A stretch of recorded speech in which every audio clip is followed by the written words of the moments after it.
Good morning all of you. Welcome to Anjan TV one news.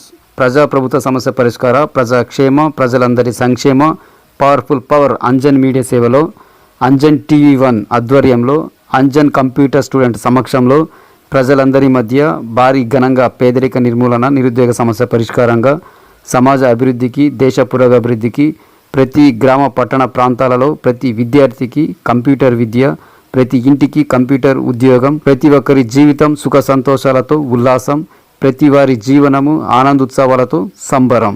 So subscriber, share, like, comment, link మీ Anjan TV one news యాజమాన్యం.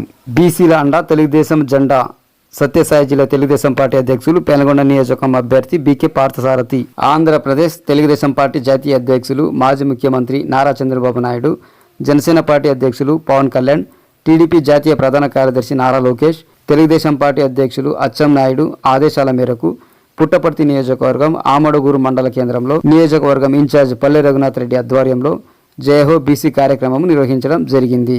ఈ కార్యక్రమంలో మాజీ parliament సభ్యులు నిమ్మల కృష్ణప్ప, జిల్లా ప్రధాన కార్యదర్శి అంబిక లక్ష్మీనారాయణ, జిల్లా బీసీసీఎల్ అధ్యక్షులు కుంటిమద్ది రంగయ్య, రాష్ట్ర తెలుగుదేశం పార్టీ కురుబ వడ్డెర, కుమ్మర, ఒక్కలిగ సాధికార కన్వీనర్లు గంగులకుంట రమణ, వడ్డే వెంకటేష్, పోతులయ్య, పాండ్రంగప్ప, సామకోటి ఆదినారాయణ, పుట్టపర్తి నియోజకవర్గం తెలుగుదేశం పార్టీ నాయకులు, కార్యకర్తలు పెద్ద ఎత్తున పాల్గొన్నారు. ఇన్ఛార్జ్ సోదరులు రఘునాథ్ రెడ్డి గారు, జిల్లా ప్రధాన కార్యదర్శి అంబికా లక్ష్మీనారాయణ గారు, మాజీ ఎంపీ గారు కృష్ణప్ప గారు, సాధికారిక కమిటీ జిల్లా అధ్యక్షులు, రాష్ట్ర అధ్యక్షులు, అదేవిధంగా ఇక్కడికి విచ్చేసినటువంటి సోదరిమణులు, తెలుగుదేశం పార్టీ కుటుంబ సభ్యులు, పాత్రికేయులందరూ కూడా పేరు పేరున నాకు నమస్కారాలు.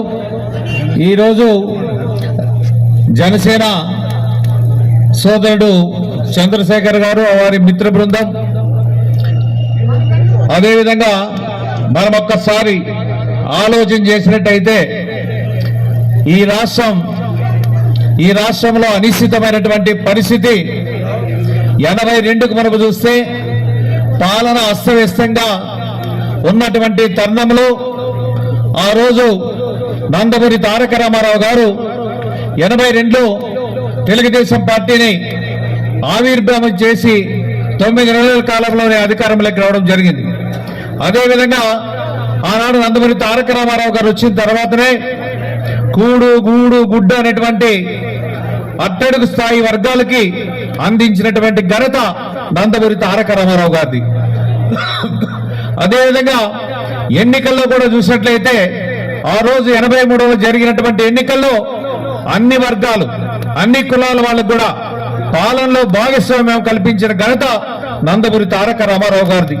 అన్ని కులాలకు ఆ రోజు డాక్టర్లు, ఇంజనీర్లు, లాయర్స్, రకరకాల బీసీ కులాలకు చెందినటువంటి వ్యక్తులకైతేనేమి, మైనారిటీ సోదరులకైతేనేమి అందరూ కూడా ఆ రోజు శాసనసభలో అవకాశం కల్పించినటువంటి వ్యక్తి నందమూరి తారక రామారావు గారు.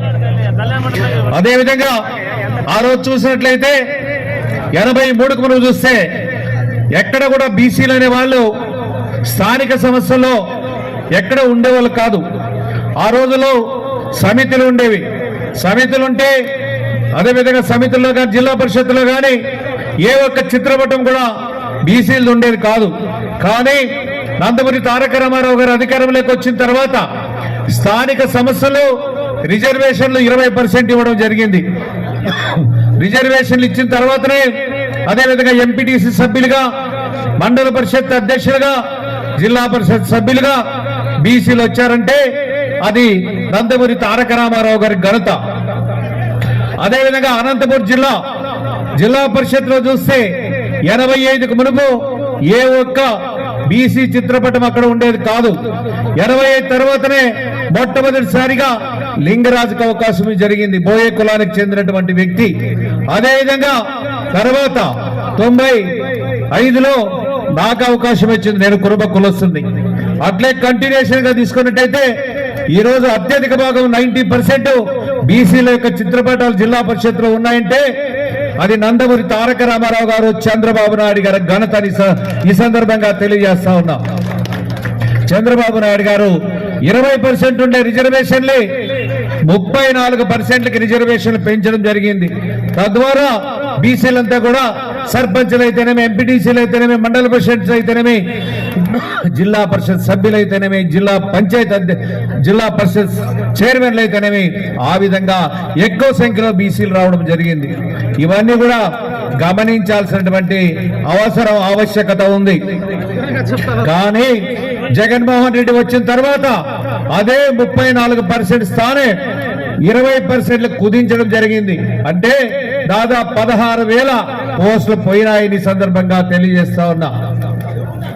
అదేవిధంగా మనం చూస్తా ఉన్నాం, ఇదే జిల్లా, ఈ జిల్లాలోనే ఆ రోజుల్లో ఎవరు చూసినా కూడా ఎంపీలు కావాలంటే బీసీలు ఎవరు ఉండేవాళ్ళు కాదు.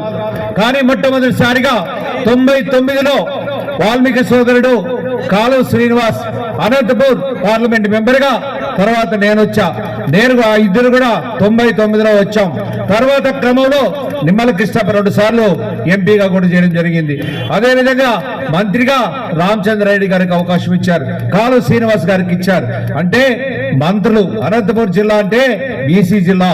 ఈ బీసీ జిల్లాకి, బీసీలకి ఎక్కువ భాగం అవకాశం ఇచ్చింది చంద్రబాబు నాయుడు గారు. భవిష్యత్తులో కూడా బీసీలకి పెద్ద పీట వేస్తారు తెలుగుదేశం పార్టీ. ఈరోజు సామాజిక న్యాయం అని చెప్తా ఉన్నాడు జగన్మోహన్ రెడ్డి. మీరు చూస్తే ఈ సామాజిక న్యాయం అంటే మనం చూస్తే ముఖ్యంగా మన అసెంబ్లీలో ఎవరైతే మంత్రిమండలిలో ఉన్నారో వాళ్ళంతా కూడా చూస్తే బ్యాక్ బోన్ లో ఉన్నారు బీసీలంతా. ఎక్కడ కూడా ముందు వరుసలో లేదు. ఏదైతే ఫైనాన్స్ ఉంటుందో, ఏదైతే మంచి మినిస్ట్రీ ఉంటుందో వాళ్ళంతా కూడా అగ్రవర్ణాలు మాత్రమే ఉన్నారు. మన దాంట్లో చూస్తే మీ అందరికీ తెలుసు, యనమల రామకృష్ణుడు అయితేనేమి, దేవేంద్ర గౌడ్ అయితేనేమి, అదేవిధంగా అయ్యన్న పాత్రుడు అయితేనేమి, అదేవిధంగా చాలా మంది బీసీలు కూడా ఒక చంద్రబాబు నాయుడు గారు గౌరవించడం కూడా జరిగింది. కాబట్టి మనమంతా కూడా ఆలోచించాలా. అదేవిధంగా ఆ రోజు చూస్తే 14లో కార్పొరేషన్ కి డబ్బులు ఇచ్చి, ఆ కార్పొరేషన్ ద్వారా బీసీలకు సంబంధించినటువంటి ఏవైతే కులాలు ఉన్నా కులాలకు సంబంధించినటువంటి ఫెడరేషన్స్ కి డబ్బులు ఇచ్చి గౌరవించి, ఆ ఫెడరేషన్ ద్వారా ఆ కులాలకి న్యాయం కూడా చేయడం జరిగింది. ఈ రోజు జగన్మోహన్ రెడ్డి 63 కార్పొరేషన్లంట, ఫెడరేషన్లంట, తూటుబట్టు కూడా ఒక్క పైసా కూడా రిలీజ్ మాత్రం కాలేదు. 63 ఏదైతే ఉన్నాయో ఫెడరేషన్లు ఉన్నాయో, కార్పొరేషన్లు ఉన్నాయో, దానికి చేరు కుర్చీ మాత్రమే ఇచ్చారు తప్ప ఎలాంటి నిధులు ఇవ్వలేదు. అందరూ గమనించాల్సినటువంటి అవసరం ఉంది. అదేవిధంగా బీసీల మీద ఈరోజు దాడులు, మాట్లాడితే కేసులు, మాట్లాడితే 307లు, 420లు, ఈ విధంగా ఈరోజు అరాచకమైనటువంటి ప్రభుత్వం రాజ్యం వెళ్తా ఉంది. అసెంబ్లీలో అచ్చెన్నాయుడు గారు మాట్లాడితే ఆయన మీద 60 రోజులు జైలుకి, కొల్లు రవీంద్ర గారు మాట్లాడితే ఆయన జైలుకు పంపించడం జరిగింది. అదేవిధంగా ఈ రాష్ట్రంలో ప్రశ్నించే వాళ్ళందరికీ ఈరోజు జైలుకు పంపించడం జరిగింది, కేసులు బనాయించడం జరుగుతూ ఉంది. అయితే ఒక్కసారి మనం కూడా మన నాయకుడు ఆ విధంగా కాదు, న్యాయంగా పోవాలి, ధర్మంగా పోవాలి.